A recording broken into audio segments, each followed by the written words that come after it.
তুলেছেন। তিনি অসম্ভব ভালো একজন মানুষ, তিনি কখনো দুর্নীতি করেননি, দুর্নীতি করবেনও না।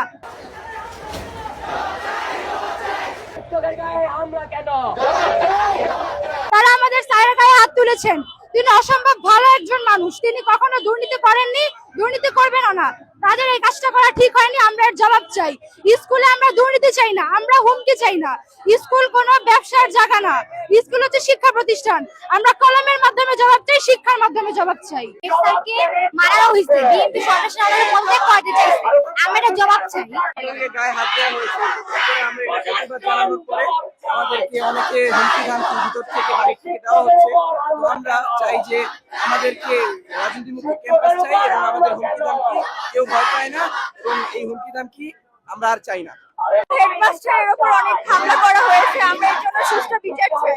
5 এপ্রিল আমাদের স্কুলের প্রধান শিক্ষককে বিএনপির, আমরা ধারণা করছি বিএনপির কিছু লোক এসে তাই মারধর করে। এর কারণ হচ্ছে কেন আমাদের স্কুলের শিক্ষককে, স্কুলের যে কমিটি সেটাতে কেন লোক রাখা হয়নি, তাদের নিজস্ব লোক রাখেনি কেন, এটার কারণে তারা স্কুলের শিক্ষকদেরকে মারধর করে। বিশেষ করে প্রধান শিক্ষককে নিজের কক্ষে বন্দি করে তাকে সেখানে মারধর করা হয় এবং সিসি ক্যামেরা ভেঙে ফেলা হয়। এর দাবিতে আমরা যেখানে এই একত্র হয়েছি যে কেন প্রধান শিক্ষকের গায়ে হাত তোলা হয়েছে, এটা একটি খুবই তীব্র নিন্দাজনক আমাদের ছাত্রছাত্রীদের জন্য।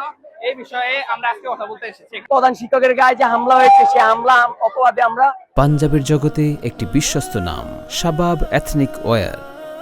সে হামলার বিপক্ষে আমরা। সে হামলা কেন হবে, একজন প্রধান শিক্ষকের গায়ে কেন হাত পড়বে, সেই জিনিসটা মেনে নিতে পারি না বলে আজকে আমরা মানববন্ধনে নেমেছি।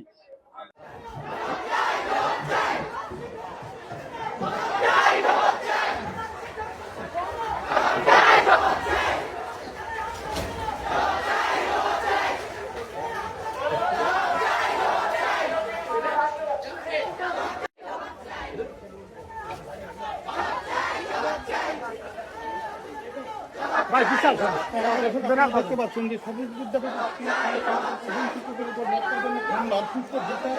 শিক্ষকদের হুমকি ধমকি প্রতিবাদের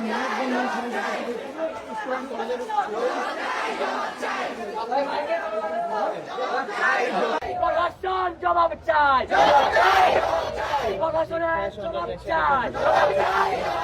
শিক্ষকের গায়ে হামলা কেন, প্রশাসন জবাব চাই। শিক্ষকের গায়ে হামলা কেন, প্রশাসন জবাব চাই। সন্ত্রাসীরা জবাব চাই।